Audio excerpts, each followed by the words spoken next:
Welcome to the ATP Project. You're with your hosts Steve and Nick, and today we are talking about something really cool. We are talking about something really cool, something a bit close to my heart. Histamines. Histamine. Yeah. It's the stuff that gives you a runny nose and stuff. Well, yeah, that. There's more to it, There's isn't a there? lot more to that. A lot more to it. Yeah. The reason that I thought this would be a really great topic is because it seems to be becoming more prevalent. Yeah. Histamine intolerance, and it's very difficult to identify.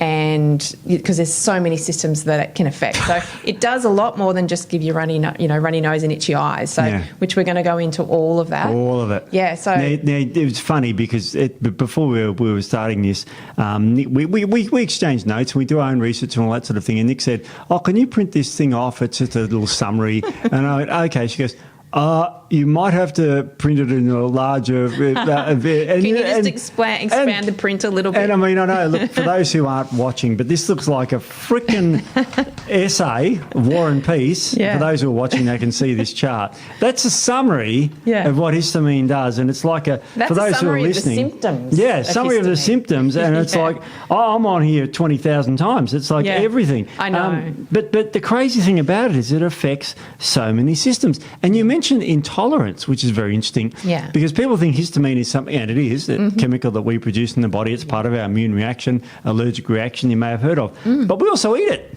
We do. We eat our mucus.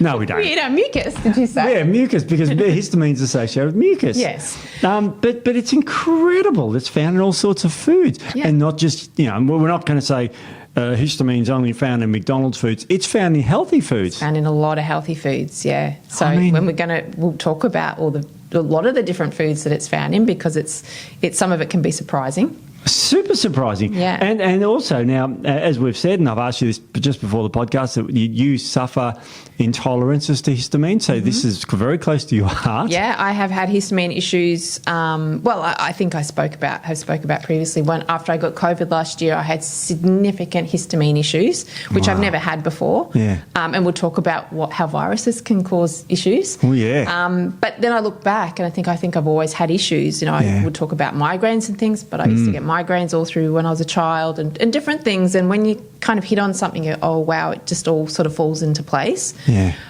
So, yes, I have a genetic, which we'll talk about as well, polymorphisms, which means I don't break down histamines overly well. So if there is a build-up, then I'm going to struggle, and that seems to be quite a common thing. So we're going to go into all of that. Amazing, because I suffer from histamine excess, but due to another chemical that I've got genetically high levels of in the body called calcitonin-generated peptide. Yeah. And that's a migraine thing, but that's associated with histamines as well. It is. But let's start with yours, because yours sounds more interesting than what mine is. I mean, as I said, I'm looking at this. It looks like a flower. It does look like a flower. It's quite pretty, actually. It is. And we wanted it in colour just because I like the print. I had to print it out for those who are just listening in an A3 sheet, which is, 2 A2s, obviously. A4s, 2 A4s. It's a massive thing, just so I could read it. Now, I know I'm old. Yeah. But there's so much writing on that summary. Yeah.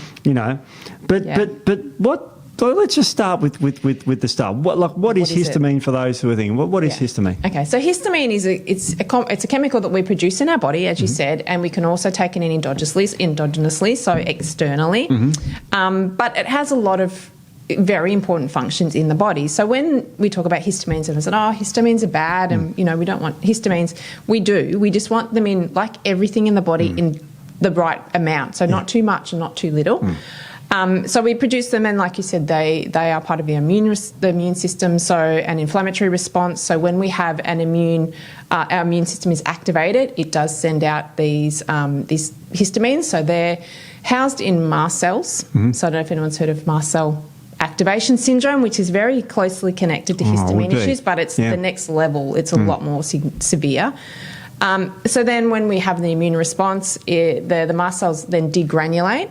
So they sort of basically blow out all these inflammatory markers. And there's around 200 actually inflammatory markers. I didn't know how many there were, but I'm glad you said that. Yeah, so it's not just histamine that's housed in mast cells. There's a lot of other, inflammatory markers, but histamine seems to be an issue for some people. So we have that immune response. The histamines are sent out So they travel through our bloodstream, and they make our vessels, our blood vessels, permeable. Yeah. So as it's going through, you're basically putting histamine out so that the white blood cells can get to the area, the site that the pathogen is at, and sort of neutralise it. And that's what inflammation is. Inflammation is actually part of that sort of healing type process that the body does to try to isolate and then heal that that pathogen. So histamine is what we need that for that. We also produce histamine, as I said, internally, so within the cells, and it's also a neurotransmitter as well. So really important neurotransmitter in the brain, part of the sleep-wake cycle, appetite as well, so regulation, so lots of different things, as central nervous system activation, all that sort of thing. So really important for that side of things as well. So again, if you don't have enough histamine, you can have issues with, drowsiness and tiredness and not being able to function well and that sort of thing. So super important from two different angles. And as you said, we can take it in through food. Yeah. So lots of foods also have histamines as well. So obviously then the gut comes into play when we're talking about histamine issues as well, and what the condition of the gut is. So that's kind of what histamines are in a nutshell. And then why do some people suffer from histamine intolerance? So yeah, it's weird, isn't it? It is weird. So histamine intolerance is basically either like high levels of histamine, so you've had sort of an exposure to high levels of histamine, the inability to break histamines down, or both. Yeah. So that's basically what an intolerance is. It's just that we're all producing and probably bringing in a lot of the same type of histamines. It's just how well your body responds to them coming in and how well it breaks them down as to where some people can go a little bit sideways. Amazing. I mean, histamine, we've sort of got two very, very broad areas. We've got the food one you're talking about, and we've got the allergy one. Now, we're not going to talk too much about allergies today, but degranulation of mast cells via IgE antibodies is significant for allergies, because when you've got say you eat the wrong sort of food, say you're allergic to peanuts, you eat peanuts, you get this IgE response, histamine response, your body tries to flush whatever it is. Look, it's spring this time of year, you get some allergens up your nose, and everyone, has this terrible histamine reaction to flush the allergen out. It should normally be tolerated. The immune system should be able to tolerate it, but it can't. Yeah. So a lot of people take antihistamines, and a lot of people have heard of that. Yeah. Now, if you were in 1960, let's say, and you took an antihistamine then, it would be a H1 class, which means it crosses the blood-brain barrier. And you correctly point out before, histamine does involve in wake-sleep cycles. In fact, if you went to the pharmacy now and asked for something to help you sleep, and it's not natural, they'd give you an antihistamine. Yeah. They cross the blood-brain barrier and put you to sleep. Yeah, it makes you drowsy. Oh, hugely. Yeah. And if you ever taken those cold and flu tablets, the nighttime one is an antihistamine to stop your runny nose, dry you up so you can sleep, and also put you to sleep. That's right. So histamine is very important for the brain. We're going to pick on it today, but it's good for you. Now with food intolerance, that's not IgE, that's IgG, isn't it? IgG, yes. So histamine intolerance isn't a food allergy. No. So when you're taking in high histamine foods and you react, it's not a food allergy, it's an intolerance. So it's, as you said, it's IgG mediated, which is a little bit different than an allergy. There can be a crossover. Yep. But standalone histamine intolerance is not one of those food allergies. Anaphylaxis is a food allergy, whereas histamines are involved in that. So that's where the crossover occurs. Yeah, there is crossover. But it can be a little bit different. So where are we? Well, let's just talk about allergens, and a lot of people might have heard of an EpiPen. Have everyone heard of that? If someone's got a severe anaphylaxis shock, I'm sticking my own leg. People on camera are not seeing me thump my own thigh. But basically, it's adrenaline. Now, histamine dilates blood vessels, and adrenaline constricts blood vessels. Yeah. And that's why when you're stressed, your blood pressure goes up, because it releases adrenaline and you constrict it. Same with exercise, your blood pressure goes up. Not bad for you. Nope. It's transient, and it's good for you, in fact, exercise, but it does increase blood pressure temporarily. Yeah. So histamine dilates the blood vessels. So this comes into a few other pathologies that we're going to talk about today, like migraines and headaches. Yeah. Get unexplained migraines. It could just be histamine, along with the other 60 billion symptoms here. But it's really incredible. Now there's different receptor types, but histamine receptors, in other words, where histamine works, is all throughout the body. We've got heart, GI tract, nervous Everywhere. system, respiratory system. Incredible. And this is why it can be difficult to identify histamine intolerance, because we do have, as you said, histamine receptors throughout the body in lots of different organs. Yeah. So there can be so many symptoms, which we're going to go into a little bit of. Yeah. But and the symptoms can change as well from one day to the next or 1 week to the next. So someone might present with certain symptoms and then they might change 2 weeks later. So it makes it really difficult to try to identify whether histamines are a driver. I accentuate the word driver because histamine intolerance is not a condition in itself, which we need to kind of establish. So somebody that says, I have histamine intolerance, that's not actually true. Well, it is true, but it's not the issue in itself. No. So it's a reaction to something underlying. So like everything in natural medicine, we want to find the actual cause of what's going on. Histamine intolerance is a reaction to something else. So, and we're going to talk about some of the reasons why you may have a histamine intolerance.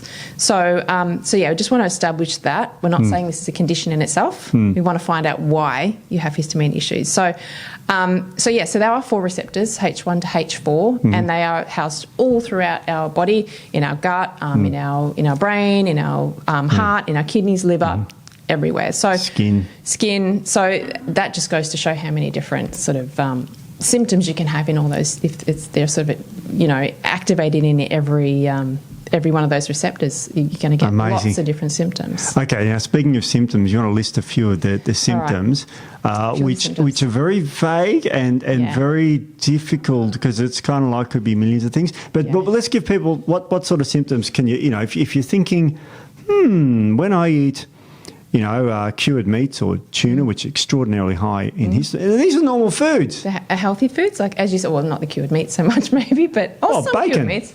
Well, yeah, I guess that's healthy. What if you had bacon for breakfast, bacon and eggs, and then for lunch you had a tin tuna on your sandwich? You just heard the cameraman just groaning. Yeah, I know, bacon. And tuna. And he's a vegetarian. I know. And there's vegetarian sources too, like some vegetables and that sort of thing. Yeah. So and these are normal kind of foods that most people eat, not vegetarians. Well, what about the old smashed avo on toast that lots of people have? Oh, that's a nice healthy meal as well. And a side of sauerkraut. How healthy is that? Now, I do love bacon, I've got to admit. Now imagine if you and I ate the same sort of thing and you've got histamine intolerance and I haven't, I would happily sail through the day and you would get sick. Yeah. And we're eating the same food, and it comes back to this old Hippocrates saying one man's food's another man's poison, or woman, sorry to be sexist, but I didn't write it. It was 600 years before BC, so it was back before the PCs came in. Yes. But one man's food is another man's poison. Yeah. And this is a really good example. So sorry, what sort of symptoms are you looking for? So look, they can be anything, and obviously the allergenic type symptoms. So you can get wheezy after you've eaten some histamines, or you have histamine issues. You can get the itchy eyes, the stuffy nose, the runny nose, that type of thing. But some of the maybe lesser known symptoms could be something like tachycardia. So your heart rate will increase. Yeah, and you feel it. You kind of, I'm getting tachy, and people just got, and your heart just feels. You can feel your heart. Yep, you can get anxious. So you can get that anxiety, and that heart palpitations is going to relate to that. You can get swelling. So some people, you've seen people whose lips swell with anaphylaxis, that type of thing. So you can get tissue swelling because obviously there's histamine receptors in the skin as well. So extremities, for me, that's always been a big one. So I can get severe swelling, a sort of severe edema in my legs and my fingers and things like that, to the point where sometimes I wouldn't have been able to put a shoe on. That's how bad the swelling can get. I mean, you've seen it. I know, I was going to say. Sorry, I was looking at Nick's legs the other day and I noticed. I had some histamine issues. I kind of got histamine a few weeks ago, and I came in and I was had the ankles the size of Texas. So, do we call them cankles? Or I was going to call them cankles. I don't know if that's the right thing to say or not. But we can say you literally had pitting edema, if you know what I'm saying. I had severe pitting edema, I think I'd put on 4 or 5 kilos of fluid within the space of about 3 or 4 days. Probably less than that, actually. That's how quick it can happen. Yeah. So that swelling can be one. As I said, so breathing issues, a bit of asthma type symptoms, sweating, that sort of thing. Itchy skin as well. That can be another one. Low blood pressure, which you're not going to Well, you might feel, because if you feel a bit faint, You can dizzy. get a condition called orthostatic hypotension, which means you stand up quickly and you get a bit of a head rush because Yeah. there's not enough blood getting to your head. Yeah. Vertigo again. So Dizziness, even yeah. just all the time, which I had after COVID. I had vertigo 24 hours a day for about a week. Jeez. So it can be that. What else? We've got so many on here. It's crazy. Heartburn is another one as well. Bloating, so all your digestive type symptoms. So bloating, diarrhea is really common as well. Yeah. So high histamine. Now, diarrhea. do you want to talk about some of the other reasons of high histamine with the hormones, like progesterone? Yeah, so this one's a really fascinating one, and I see quite a few clients that have this issue with histamines, and they don't realise that it's histamine. So there are estrogen receptors on mast cells. Mm-hmm. So when our estrogen goes up, it attaches to a mast cell, our histamine goes up. So a lot of the PMS symptoms that women can experience, so the fluid retention, the bloatedness, sometimes the bowel changes, anxiety around their periods, puffy face, all of that sort of thing. The mood changes as well. So mood issues are another symptom of histamine issues. Can be related more to histamines than the high estrogen itself. Wow. So the high estrogen is a factor, because obviously estrogen going up at certain times of the month, but the fact that it's pulling histamine up with it is what's causing a lot of these symptoms, which is really interesting. And we're going to talk about two of the reasons why we may not be breaking down histamines overly well. But one of them is an enzyme called the diamine oxidase enzyme, which we'll talk a bit more about. But DAO, we'll call it DAO for the listeners. Estrogen down regulates that. Yeah. So not only do we lose that ability to break down histamines in the gut, we're also got all these other issues. So estrogen's a really interesting one. So yeah, and that's why I think a lot of times too, women in certain times life stages, so postmenopausally or that late perimenopause, when they're having wild fluctuations of their estrogen and their progesterone is low, not ovulating. A lot of women find they're more anxious and they're putting on the weight. There's other reasons for the weight as well, but a lot more fluidy and a lot more, their stress response is much more sensitive and things like that. And that's because the histamine issues can be a factor as well. So the hormonal aspect is very interesting. And interestingly, progesterone it also inhibits that mast cell degranulation, and it increases DAO enzyme. So when someone has estrogen dominance or low progesterone, then they're going to feel that a lot more, which is why it's really important to have that good ratio between estrogen and progesterone. So I find that a really interesting one with PMS. Endometriosis as well. Histamines are involved in endometriosis. I didn't know that because the estrogen dominance. Yeah. Wow. Yeah, so that can be a really strong, continuation. Well, I'd love to do all this sort of stuff, but I'm intolerant to exercise. What does that mean? This is a really cool one. I get so excited I because just poke you with this, don't I? I know, because until you know about it, you don't put any of this together. No. And so, and that's what I was saying. A lot of these symptoms can seem so random and different, and what's going on today and what's going on now, whereas it's all actually tied in. So. Exercise intolerance can be another one. So have you ever heard of exercise-induced asthma? Yep. So that could be more of a histamine response. Yeah. So I have experienced this in the past. And you're an exerciseaholic. Yeah. You used to do body sculpting. So I didn't say bodybuilding this You stuff. didn't this time, no. Body sculpting. Body sculpting. I've got a friend who's doing body sculpt. Well, what is she doing? I don't know what it's called now. I mean, when I did it, it was body sculpting. There was only bodybuilding, body sculpting. That's it. Now there's fitness and model and all different categories. I think she's in the bikini so I'm not group. sure. She might be... I should ask her. This I don't know. She's great. I really she won the event. Yeah, I know. She looked amazing. You showed me. She looks great. Great, yeah. So, there's only 2 categories when I did it. And then short and tall. That was it. She's about average height. I can't remember how tall she is, that sort of thing. Yeah, so, that's what it was. So, I'm a big exerciser, yes. but I can't do super high intense exercise because that's when I have the issue. So I will get to the point where I'll just be wheezing. Wow. I have to bend over and can't breathe. Yeah. But I have had women who swell up, and I also get puffy fingers and puffy feet when I exercise as well. If I'm doing quite high intense exercise, so one, stress will activate histamines because it's activating that immune response, and heat is another thing. So heat intolerance Yes. will cause histamine issues as well. So with that exercise, then that's what can activate it. And so if you're someone who exercises and you find you get quite dizzy when you exercise, Yes. or you feel quite faint, if you're doing high intensity exercise, or you find you do suffer a little bit of breathing issues but only when you exercise, it could possibly be. The weird thing, I mean, a lot of people, don't like going to the gym, and this is not that. No, this is not, because people are intolerant. It's like when you exercise hard, this sort of thing. Now, paradoxically, if you also suffer insomnia, that's a risk factor for this, because histamine is really involved in sleep and everything too. Yeah. And as you correctly point out, our body makes histamine. We're picking on it today, but you need it.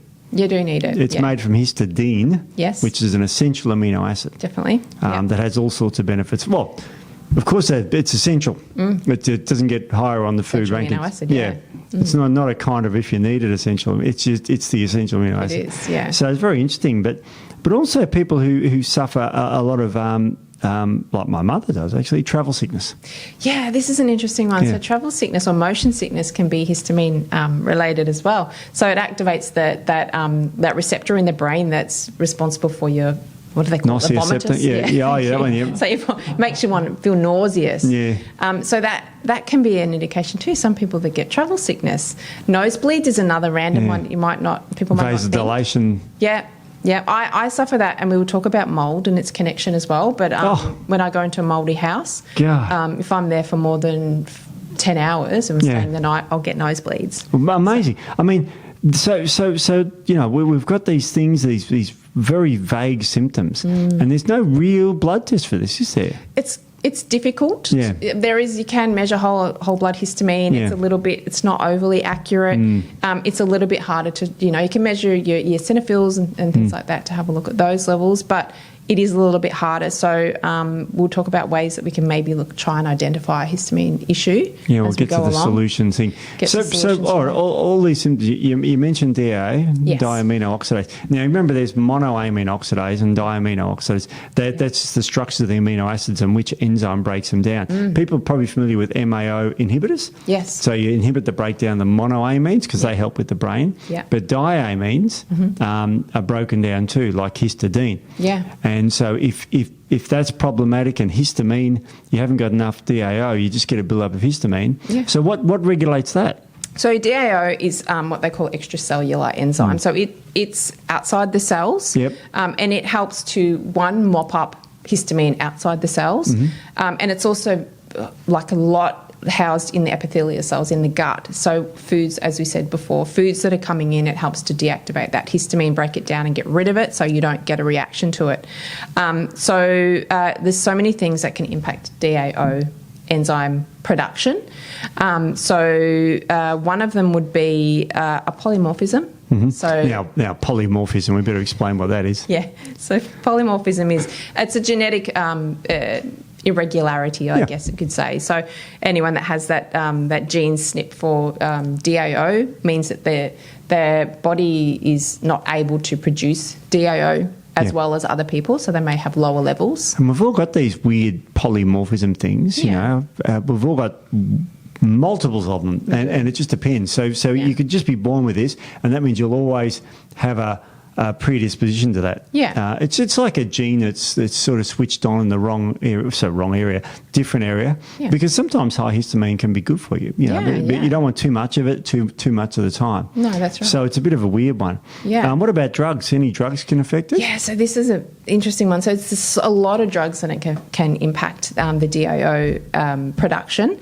Antidepressants. How many people are on it? Now, this one's an interesting one because I see a lot of clients who are on antidepressants and anxiolytics as well, so anti-anxiety medication, and it doesn't do much, so it doesn't work for them. So if they're high histamines can create depressive moods. It can also create anxiety, so both ends of the scale as well. So if you're on an antidepressant, it's reducing your DAO production. Then you're going to have higher histamines, which means it's going to impact your mood further. So that could be one reason why for some people, antidepressants and anti-anxiety medication doesn't work as well. Wow. So that's quite common. This is a funny one. Antihistamines, Steve. Antihistamines actually block that DIO enzyme activity. Which I think I heard someone say once, it's like the perfect drug for the drug company, because the more you take of it, the more you need of it. Yeah. So as soon as you stop taking it, you get that significant bounce back effect of histamine. So then you go back on the antihistamine because you're having all these reactions again. Oh, no, I'm still having them. They're getting worse. I've got to take more antihistamine. Yep. So antihistamines is one. Antihypertensives, so for blood pressure issues, diuretics, antibiotics, obviously, because they're screwing the gut up. Wow. Yeah, like NSAIDs, so all your pain medications. Yeah, all your really anti-inflammatories, common. Anti-inflammatories. Thyroid medications as well. And that's interesting as well, particularly with hyperthyroidism and Graves', which is the autoimmune version of that. Anxiety, heart palpitations, there are a lot of those presenting symptoms. Could that possibly be also contributing from histamine intolerance as well, coming into play because of the medications possibly? Yeah. So that's something to take into consideration as well. Immune suppressants, obviously, the OCP, so oral contraceptive pill. Doesn't significantly block DIO, but it does deplete you, and we'll talk about methylation, depletes you of a lot of those important nutrients for methylation, so B12, folate, your zinc, your magnesium, all really important for DIO production. So a lot of women who are on the pill, could they possibly be getting issues with histamines? I know anxiety is quite common with the pill. A lot of that can be from high copper, but But, are histamines So these are really common medications. Really common, everyone's on some of them. Yeah, well, for sure. I'm not, but a lot. Actually, come to think of it, it's not that common. I'm not taking the pill, all right? No, you're not taking the pill. But I won't get pregnant, I promise. I'm one of those men that are real men, like you've got your built-in anti. Yeah. No, well, actually, it's not an anti-contraceptive. It's just an anti-pregnancy. Anti-pregnancy thing. I'm not getting pregnant. I'm on the pill. No, it's pretty incredible. But even women with hormonal imbalances, and it's funny because a lot of this is geared around women. Do you know much about the sex differences between? I haven't researched this myself. Is women get histamine intolerance, or is it? Yeah, I see more women with histamine. Yeah, so do I. I mean, but in saying that, most of the clients I see are women. Yeah. So I guess I can't say. I mean, well, in my family, both my brothers get histamine. They get the allergy. I've never had an allergy in my life. Neither have I. But they get all the allergies, so they get on the different side of it. So I would say women. Look, I honestly can't say because I see so many more women that I see it all in women. So that's probably why I would say, and there's that estrogen sort of factor with women, and also the high stress. I know a lot of men can be highly stressed as well, but women can be very stressed, and as we said, stress can be a trigger as well. So there's some things that can cause the DAO deficiency. So the gut is a big one, as we talked about. So obviously a lot of that DAO is housed in the gut. So any imbalances in the gut are going to impact that. So, IBS, inflammatory bowel diseases, really common. So celiac disease, so Crohn's, ulcerative colitis, really common to have high histamines in those type conditions as well. I'm going to say diverticulitis as well, because I have seen quite a lot of clients with a lot of the histamine type presenting symptoms. So leaky gut as well, because one, if you're not breaking down the food well, that's creating that gut hyperpermeability, and then the histamine is then breaching that barrier and crossing into the bloodstream, and then you get histamine running through the bloodstream. So leaky gut can be a significant driver of histamine issues as well. And then your nutrient deficiencies, which we'll talk about with the DAO. So I'll say now, cofactors needed for the production of DAO. So B6, vitamin C, zinc, iron, magnesium, all of those. And, so commonly deficient. So common. If you've got gut issues, you're not going to absorb those very well. So they're kind of just like twofold effect. So you want to be eating and drinking like an angel. That's right. Make sure you have your green tea, won't you? Well, no. Green tea as well, Steve, can inhibit it. Green tea and black tea can inhibit DAO. And the other one, which a lot of people aren't going to like, alcohol. Nah. Yeah. So, how common is it when you see people? I mean, I have a lot of friends that drink alcohol, and they say, "I get that flushing effect, or I can't sleep that night, or I get a pounding headache after I have wine, things like that." There's a staff member here. I won't mention. I suppose say it to her. I told her what we're talking about. She said, "Oh my God! Whenever I drink red wine, I get a terrible headache." Yeah. And I was like, you've got to listen to this podcast. Yeah. And then a male staff member here came over and said to me, "Oh yeah, I get terrible migraines and cluster headaches." And it's like, well, I suffered with them years ago. Yeah. And still sort of like you have that predisposition to it, it's like, because it's genetic. And it's sort of like, it's like, wow. So this is really common. Oh, really common. That's why I don't drink alcohol, to be honest. I can't drink it because I react so badly. Apart from you, there's two ladies who sit behind me, and I won't mention their names, but both of them have this issue. Yeah. And suffer migraines and headaches. I'll get heart palpitations, racing heart. So I could have 3 sips of wine and my heart will race. So I just stay away from alcohol altogether, which is really sad because I found my drink last year or the year before, Steve, because I've never been a drinker anyway. At the age of 28, you finally found a drink you like. Finally found my drink at 28, and it took me all those years. I've never really been. I can't remember. Oh my God, I've literally just had a mental blank. It's a whiskey, peanut butter whiskey. Peanut butter. Maybe I need some peanut butter whiskey for my brain. I love peanut butter. Peanut butter whiskey. Oh man. It is the best. If you like sweet, because it's very sweet. It's like a liqueur-y type thing, but it's literally the best drink, and you've got to go find it. I'm not really old enough I won't to say the drink. brand because I guess we're not supposed to promote brands, or actually even drinking for that matter. But go out and drink this stuff. Go out and find it. But it's the most amazing drink. But I can't drink that either because I just get really bad heart palpitations, and then I'm awake all night, and you get anxious. So I don't. So I don't drink alcohol. I'm a non-drinker, but now I'm going to want to be a drinker. Peanut butter whiskey. Oh, seriously, I can't. I can't. Yeah, I just love it. Wow. But I've had a bottle sitting in the cupboard for a year now because I just won't drink it anymore. So I am. Oh, Wigan, we've got it. Is that it? Oh, is it? yeah, that's it. That's it. Yeah, and I don't think I should say the brand name. Sheepdog. Sheepdog. Yeah, that's what I thought it said. I thought, am I reading this far? Yeah, sheepdog. It's not that easy to find. It's actually not Australian either. I thought with the name sheepdog, you would think it was Australian, but I think it's Canadian actually. Thought there'd be a kelpie on the cover and everything. I know, but yeah. Anyway, we digress. God, we just got so excited about peanut butter. We digress and everything. I know. It's quite incredible. Yeah. So it's sort of like there's so many causes of this thing. But we'll get to the solutions in a sec. But I guess it's time to talk about sort of just some things to just improve DAO activity because people are wondering about this DAO stuff. Now, you've got to remember that the DAO, you need some of it and then some of it, too much of it's bad and all this sort of stuff like MAO. Yeah. So all right, so someone's identified with these things and they want to increase DAO. What healthy things can we do to improve DAO activity? Okay, so the first thing you want to do is work on your gut health, obviously, because if you've got poor gut health, then nothing is going to work.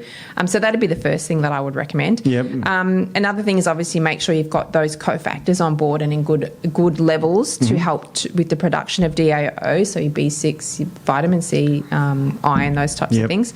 Copper, what I will say about copper is I never supplement copper. Ever because I've never done that either. No, because very very rare to have a copper deficiency. It can happen, but it's very rare. You're more likely to have a zinc deficiency, and then that can impact your copper zinc ratio because you kind of want a 1-to-1. So I never prescribe copper, but you can get it from a lot of foods. So I generally prescribe foods if there is, just to be on the safe side. But copper, iron, and magnesium, and how common is it to have deficiencies in those? Oh. Well, most women have most young women have deficiencies in iron. Yeah, most do. It's incredible. I mean, well, this is really incredible because, this is easy to get and you may already have it already, but also you can develop it. Like, let's say my DAO activity is kind of normal and I went out and had a really high histamine diet for a few days. Yep. My wife did the shopping, let's say hypothetically, gets me a whole lot of beautiful cured meats that I do love eating. I'm a real weakness for that. Yeah. And I'll have, tins of tuna for lunch, which is not unusual for anyone to have. Yeah. And then I'll have a high histamine dinner or something, and snack on the worst nuts that you could possibly imagine, because nuts have histamine too. Yeah, nuts do have histamine. So, I mean, you could develop this condition too, even if you just have too much histamine. Yeah, so you can short-term have high histamine and have some of the issues as well. So that's another factor, and we'll talk about how it's kind of difficult to pinpoint even different foods that might be causing issues. So, but a low histamine diet, which we'll talk about at the end, can also help to improve your DAO production because it calms everything down. Yeah. So that's DAO. So that's one way that we help the body breaks down and gets rid of histamine. Well, you got to talk to me about histamine and methyltransferase. Yeah, what the hell is that? HNMT gene. Let's call so that. it's a gene and an enzyme. Yep. So this is the other way. So 2 ways that we break down histamines in our body. So the DAO, as we said, and then the HNMT, so histamine and methyltransferase, is the other way. So this works intracellularly. So obviously DAO is outside the cells, in the gut, and mops up anything outside the cell. This works intracellularly, and it metabolizes 50 to 80% of histamine in the cells. So that's a really important job. So the way that it does this is, have we all heard of methylation?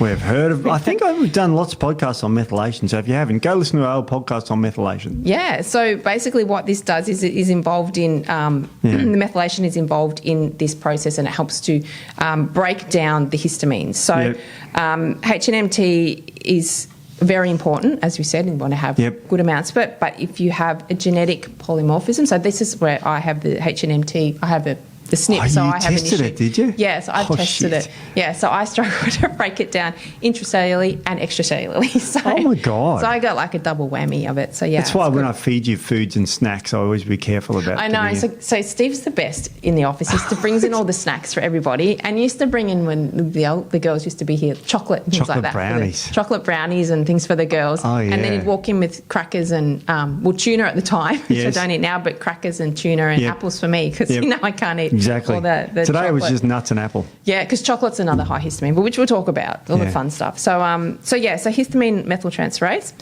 So that's the other way that we break it down. And so if you've got that SNP, you're already you're just going to have histamine problems, aren't you? You just got to be careful. You've got to be careful. So, and I think that's the thing to sort of point out. Just because you have the genetic propensity doesn't mean that you will have the issue, because it's epigenetics, as we've talked about in the past, that switches it on. So the environment is what causes that gene to not work or work. And I mean, you've mentioned one very important gene, but there's how many genes are responsible for histamine? Well, but 200 genes, amazing, Steve. Researchers have discovered more than 200 genes. Wow. So, I mean, there's a lot involved in it, but there's 5 sort of ones that they've established are the most significant. So the histamine methyltransferase is one, obviously the DAO is another, MAO gene, so the one that you talked about, monoamine oxidase B. So that one is involved with the DAO. They're kind of paired together. And then I know you love saying this word, Steve, the MTHFR. Oh, I can't say that word. Tetrahydrofolate reductase. That's the legal way to say it, not the other one. No, the other one, no. Yeah, so the MTHFR gene is also involved. So obviously we talked about with HNMT, there's a process that goes through the methylation that helps to break that down. So if you have issues with your MTHFR and your methylation isn't 100%, you're going to have issues there. And then the other one is AO1C, which is involved with DAO. So they're sort of the 5 main ones. Oh, and histidine carboxylase is another one. So that's involved in putting histidine into histamine. Yeah, and that occurs, naturally in the body. That's how we make our own histamine. Yeah. But if it's upregulated, you're going to make more histamine. Yeah, definitely. And you're going to be in trouble. And it's quite amazing. Yeah. So like all these histamine things, and my personal story with histamine was I want to make a podcast about myself. It was when I used to suffer those terrible migraines, like you did, and like a lot of people do. That's histamine reaction. In fact, Sandmigrine, which is the drug of choice to prevent it, is an antihistamine. Yes. And antihistamines have been used for migraines for years.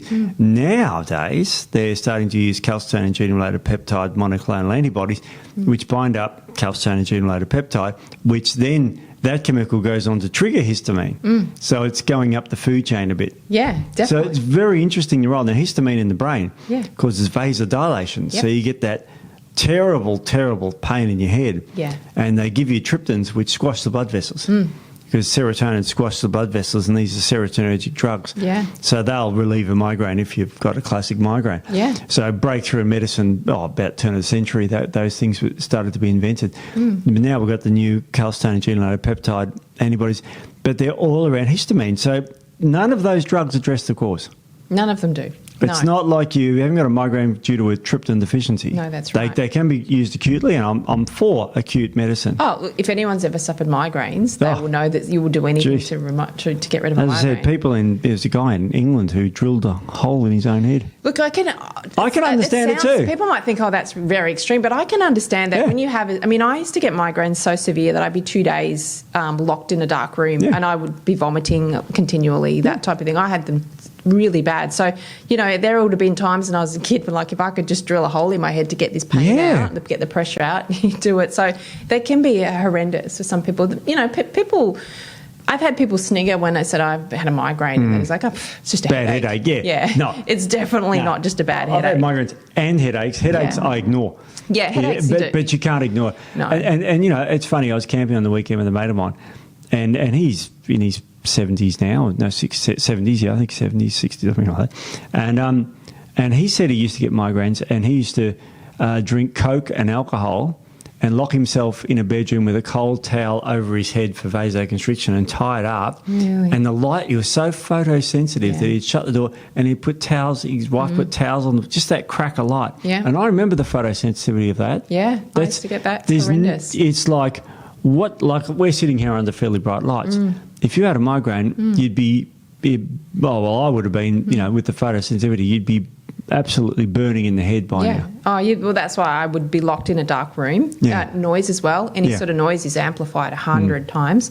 So the noise and light sensitivity, and then obviously the vomit. So any movement and vomit. And that's when it comes back, with that vomiting aspect of the histamines as well, with the travel sickness. So there's that nausea effect as well. Well, you do get nauseous. I've chucked up a few times with it. But as I said, for me it was the pressure, and it used to be right here. And I swear to God, if you drilled a hole there, there'd be something coming out. Yeah. It just that feeling like someone had shoved a tennis ball inside your brain. Yeah. That sort of felt like it was the pressure. Yeah. And that's why people, and you got to remember in the olden days, and if you want to look up some scary old pictures, they used to call it a timpani, where they used to drill holes, and I'm saying about that size, like a 50-cent piece hole in their skull, and remove the skull to get rid of the evil spirits that were causing the migraines. Causing the migraines, I know. And you know what it used to do? Used to relieve the symptoms. Did it? Because the brain would swell, and because it was a swelling brain at the time. Yeah. So, of course, they kept doing it for many years. Because it was the evil spirits. And they just do it all over the head. It's sore here. Okay, we'll get rid of that bit of skull. Oh, wow. And here's the most amazing thing.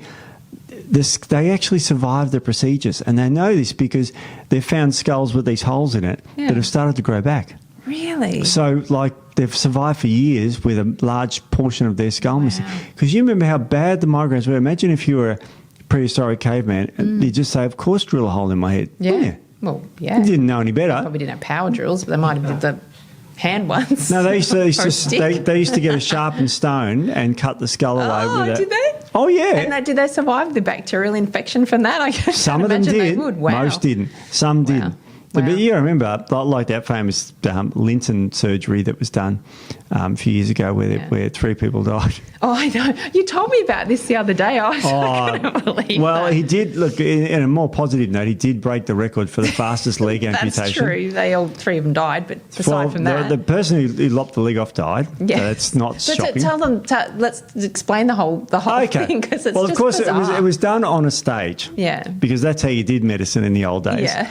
And he was showing people, not learning doctors, people, how to amputate a leg. I don't know why. But it was a demonstration. Paid money to come and see. Because you got to remember, it's a bit of a spectacle. There was no Netflix back then, Nick, so you had to do something. Had to entertain yourself somehow. So anyway, he's this guy. Now, of course, this was pre-anaesthetic days, so they had an assistant to hold down the person because they were screaming and writhing in pain. I shouldn't laugh. So, yeah, don't laugh. So anyway, Lynn was out there and he's chopping away at the leg. Yeah. And he accidentally lops off the fingers of the assistant. So the assistant also suffered septicemia and died. You're laughing at someone's it's just... fingers flying off the stage. Yeah. Anyway, because the blood splattered out of this living person that was conscious, driving around, splashing blood everywhere, it got someone on the front. She's laughing at a leg lopping off. Someone in the front row got blood all over them. Yeah. And, of course, it was so horrific that he died of a heart attack. I'm sorry, that's the funniest thing I've ever heard. It's making me cry. I know. People dying of surgery makes me laugh the same way. I need a tissue. I'm so much. Where do you drink it? I'm sorry. Where's some of that sheepdog drink here? It's just the funniest thing ever. Look, I didn't even tissues anyway. I haven't got any. I didn't bring a tissue. I haven't got any histamine problems. Yeah. No, that's right. I'll keep going. You're crying. Actually, no, could I? Because I'm like, it's all right. Okay, Steve, yeah, sorry, we just had to stop. I had to wipe my tears away. I made you cry, Nic. I'm laughing, but it literally is a comedy of errors. It is comedy of errors. So the guy lopped his leg off, died. The fingers, septicemia, which is a blood infection, died. And the person in the front row was splattered with blood, died of a heart attack. Yeah. Yes. There's also old... remember the guy that discovered that nerves ran by electrical impulses? Yes. And they discovered it by making batteries and putting a charge through a dead person. And the person would not come alive, but move. And one of the doctors he was demonstrated to died of a heart attack from that. So you can imagine it's stiff, like a dead person moving all of a sudden after being dead for a few days. The first time you'd seen it, that would be a bit scary, yeah. So pretty incredible. That's amazing. So, yeah. I think we've got to talk about histamines and all that well, sort of we stuff. need to... I'm now composed myself. Right. So okay, I'll put myself in the situation. Let's say I suspect I've got some of this going on. Yes. Are there what sort of tests would you recommend I get to try and figure out this could be a cause of my symptoms? Well, I was just going to say we should go through some of the reasons, but we've gone through a lot of them. But I do want to point out before we get to testing, mould. Oh, mould, you said that, yeah. Really interesting because mould illness is becoming much more prevalent these days. You're seeing it a lot. I mean, I guess in our country we've had a lot of flooding, particularly in Queensland, things like that, in the last couple of years. But mould illness is significant, and that's a whole topic all on its own. So we're not going to go into that. But obviously mould activates the immune system. Yep. Releases mycotoxins and things like that from the spores, so that creates histamine issues. So that's a really it's a really big area, but mould is really a really prevalent thing, and so histamines related to mould, we didn't cover that. So and also any environmental toxins.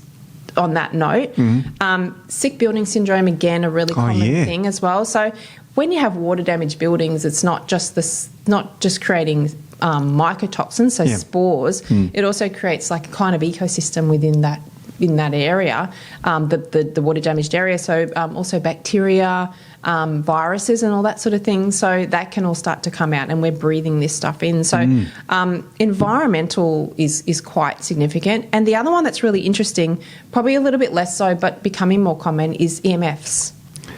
Wow, electromagnetic frequency. So EMF stands for electromagnetic frequency or electromotive force, depending on where you study what physics. Yeah. But basically it's frequencies that are given out by radio emission, which any electrical appliance gives out a radio frequency. People just think it's their phone. Yeah. But let's just say the phone. The phone is constantly pinging signals. Yeah. I mean, if you look on it and it's got bars on it, that means there's some tower around giving off 4G or 5G coverage. Yeah. And so we are constantly bathed in these things. Oh, it's everywhere. So as you said, the phones. I mean, at home now we've got a light.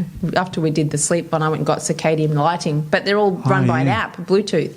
So I've got one of those now. Yeah. That's right. You told me you had one of those. I could turn my light on at home right now. I probably couldn't. It's Bluetooth. Wouldn't reach that far. 50 k's? No, probably won't. Yeah, but everything, your refrigerators, a lot of them have, the Bluetooth, so you can just order straight off the fridge. Washing machine, everything.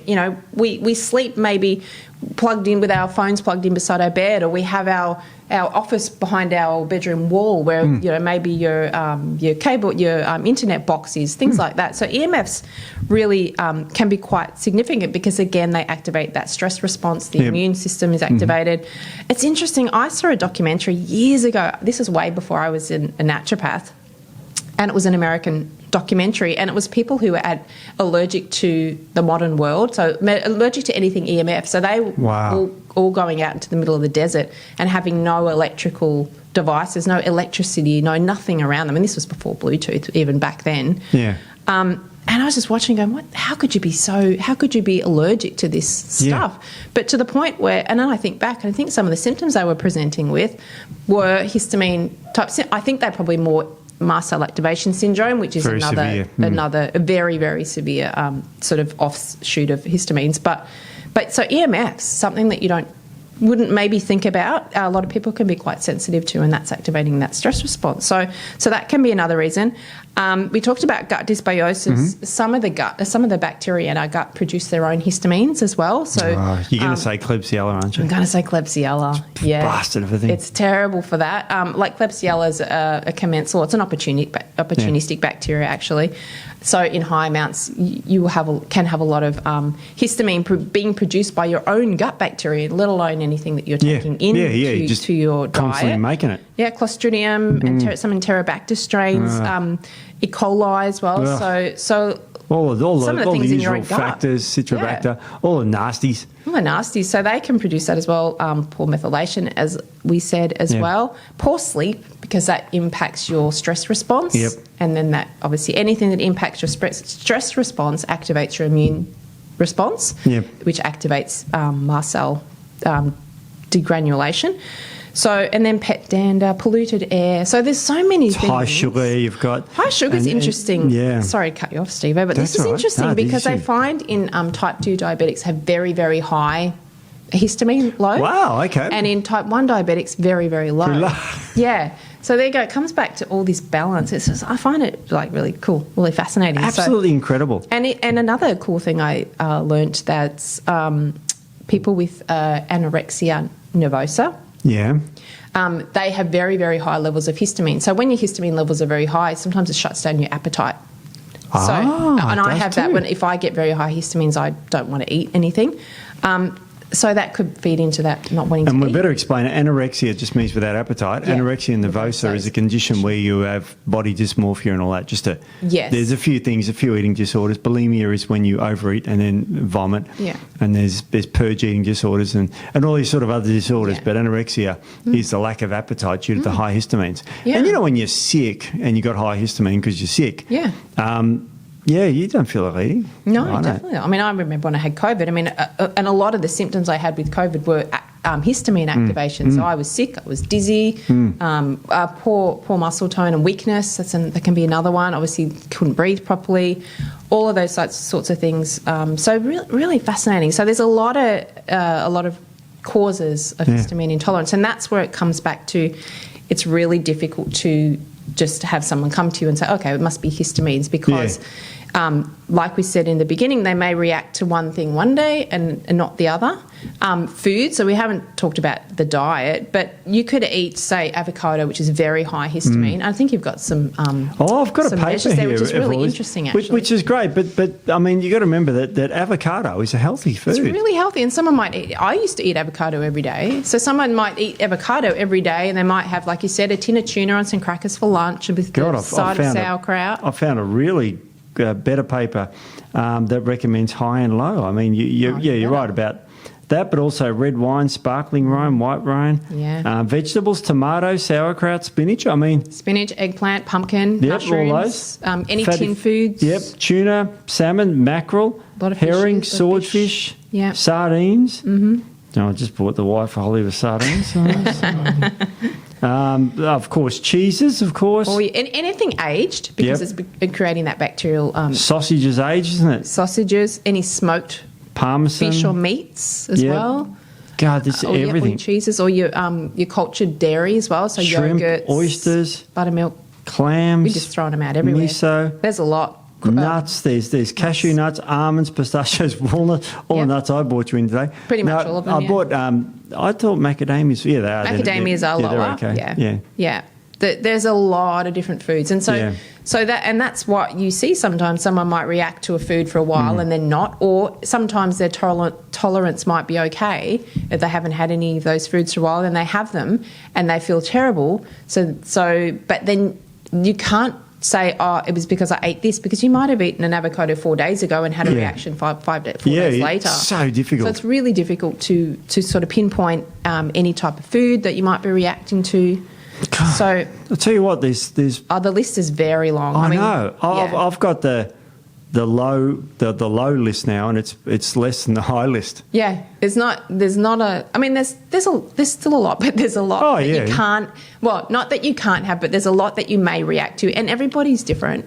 Some people may react to some of those foods, and some people may not. So, and it's not about if you have histamine intolerance, which we'll talk about some sort of solutions. Yeah, it's not about being on a low histamine diet long term, because it's definitely not recommended. Too restrictive. It's way too restrictive. If you need to go on one, it's generally very short term, and a lot of time it is to identify whether histamines are an issue for you as well. So, test to consider. Oh yeah, go to the test. Yeah, because this is tough. This is really difficult. It can be, as I said, really difficult. So, I mean, and in this country, we don't have ready access to a lot of the blood testing that could identify these. They're all out-of-pocket expenses to get the type of blood testing done to identify.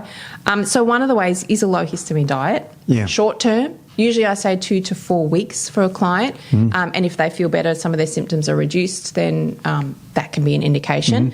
Not a indication to then go on a histamine diet permanently. Yeah. Do not do that. What about a re-challenge? That's what we did in the old days. Is you get them off the histamine foods, and then you re-challenge them with a super high histamine thing. Yes.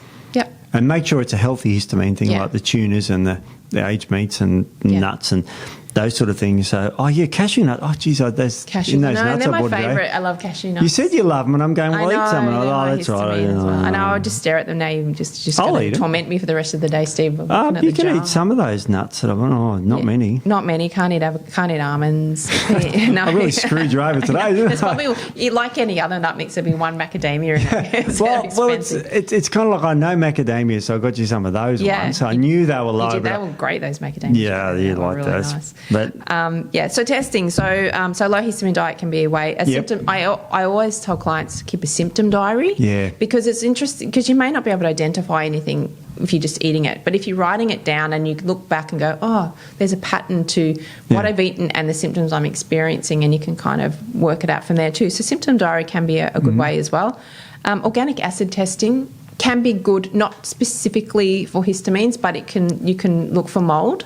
So mold will show up on an organic acid test. Also your neurotransmitter production, your gut, inflammatory markers, all of that sort of thing. So that's something, and also nutritional markers as well on an organic acid test. Gut microbiome mapping, obviously. That's the one I was thinking of, yeah. Which I find a lot of high histamine producing bacteria in the gut of a lot of people if they have dysbiosis and things like that. A mycotox profile, so that's related to the mould. Yeah, that's right. So that will indicate whether you have mould issues. Genetic testing for any polymorphisms. Yeah. I mean, these are not cheap tests, so they're not tests you're just going to go out and get. So, if I'm looking at tests like this, we've done other investigations first. I don't generally go straight to something like mycotox profiles and things like that. You want to try and do a bit of a process of elimination first. But there's some ways that you could identify histamine.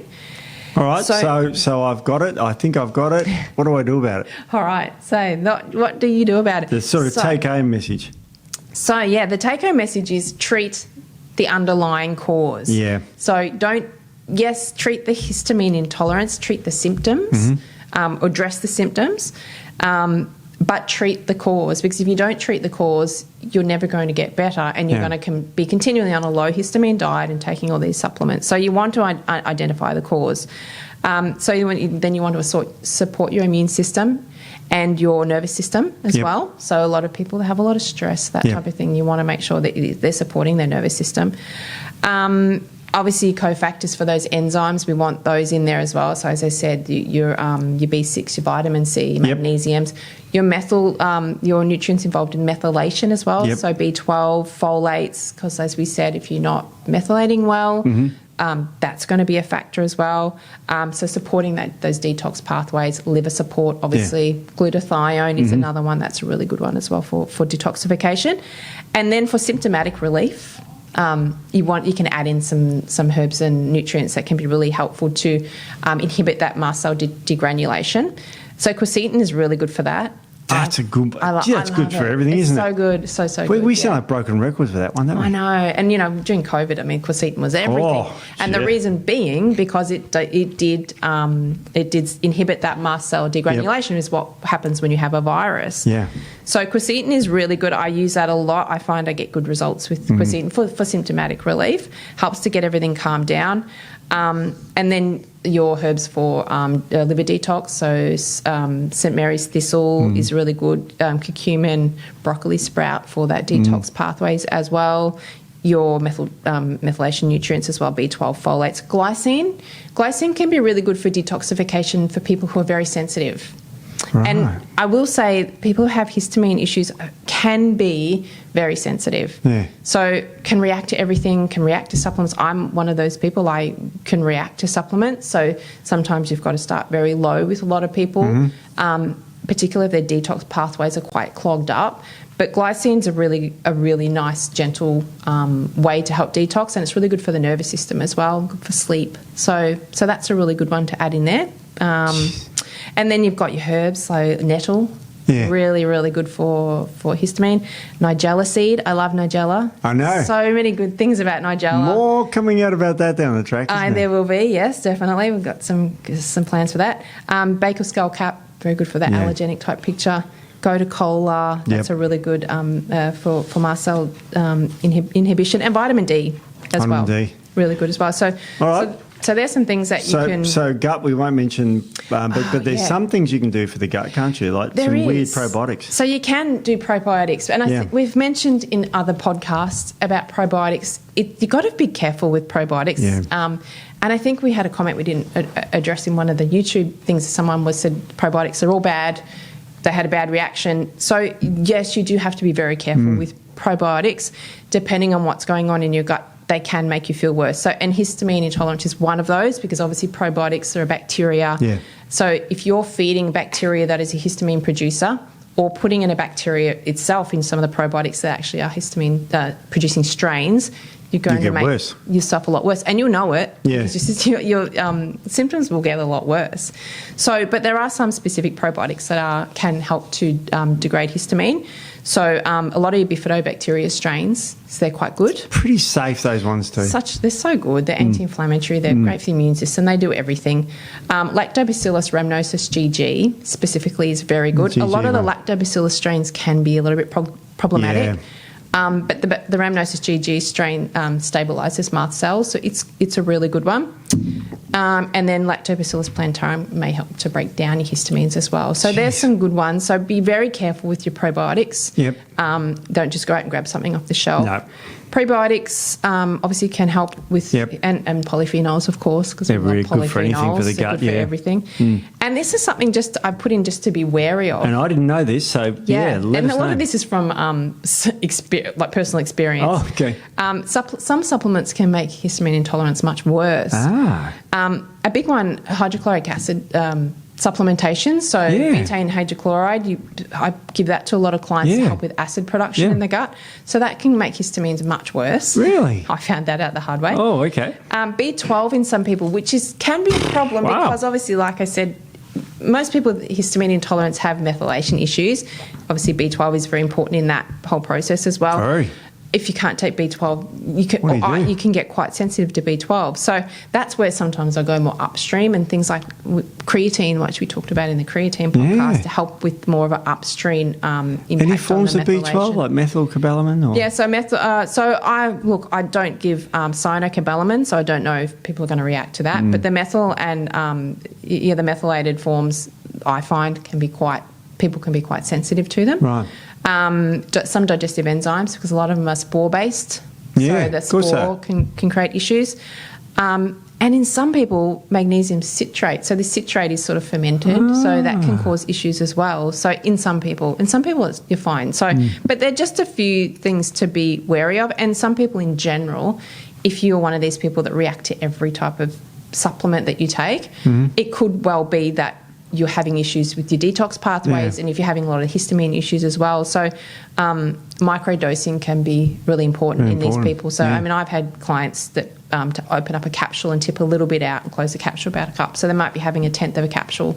Wow. And that's all they can tolerate. So until you sort of open up those detox pathways. So just be a little bit careful about anything that you go out and grab if you do have issues. And you know, we did hold this up before. We didn't really go through it, but I mean, there's that many symptoms that you can have, then you know it's going to be quite hard to identify. But I just thought it'd be good to point out a lot of the ones that people might not think are related to histamine issues. So you know, weak pulse, or you know, a lot of people have low blood pressure, things like that. Osteoarthritis and osteopenia is another one. Brittle bones, yeah, because one of the I think it's I might be wrong. H4 is in the osteoclast in the bone, so that can impact. I didn't even think of that. Bone health as well, wound healing. What are some of the other ones? Like some of these things are just like you wouldn't think that they are they're related to histamines, but it's really interesting. So if you are having a lot of unexplained symptoms and you can't hit on what it is. It could be a consideration to bedwetting. I mean, bedwetting, anything bladder related, kidney related, obviously because we've got those receptors in the kidney and the liver. Obviously, coughing and that sort of thing. Yeah, or your normal seasonal allergies. Obviously, your menstrual issues. In males, there is premature ejaculation. Why? What? What is it? That one. Okay. There's infertility in women as well. It can be infertility in men or women. Yeah, don't care about that. Excessive morning sickness, so histamines with I'm just going to keep moving on. Yeah, please move on. I'm annoying the two men in the room, ignoring the two men in the room. Yes, please do. Recurrent miscarriage. Ooh. Yeah, so this could be a factor as well. Morning sickness, so extreme morning sickness. So obviously histamines can be involved there. Wow. And I've known quite a few women who have endometriosis who have significant morning sickness, and there's that connection with the histamines there. So there's a lot. So yeah, look, we could just keep going for days with all of the different symptoms, but I think we've kind of hopefully highlighted that it's a very broad kind of area, and it can be quite hard to sort of pinpoint. And then when you do pinpoint it and go, okay, great, looks like it's a histamine issue, but then you've still got to find the underlying cause. So it can be a process. I'm getting a migraine thinking about it. Thinking about it. But it's so difficult, and the only answer is they've got to see a naturopath. Someone like you that specialises in this, because this is your area, obviously. I've experienced it. There's quite a few practitioners out there, actually, great practitioners doing histamine now, because it is a really common, more common. It's becoming more common every day. So because of our diets and because of our lifestyles, our genes, and there's so many reasons you can pick up a bug in the gut and catch. You can literally catch this. Yeah, well, I mean, any type of infection. So, as I said, any viral infection can set it off. So, anything that activates the immune system, any bacterial infection. You had a viral infection, set it off. Badly. Yeah, I had a viral infection that set mine off. Obviously, I had little issues along the way, but that just really amplified what was going on. So interesting subject. I really like it. Oh, yeah, it's huge. And we've scraped the surface today, but I'm looking at this flower, and there's so many more. I will credit Seeking Health. This came out of a Seeking Health resource that I have, so just credit them, an amazing company in the US, actually. So yeah, look at that. It's a beautiful flower. It is. And scary. And we've all got some of these, no matter who you are. Yeah, so I mean, we don't want to scare anyone and say, my God, I've got some of those symptoms, it must be histamines. Everyone thinks that. Not saying that, but I think if you have a lot of symptoms that seem unrelated and you can't get your handle on it, it may be something to Could be. I mean, it's like those, if you've been to America and they give those drug ads, do you suffer from tiredness? Yes, I do. What is it? And they try and sell a prescription drug for you. Yeah.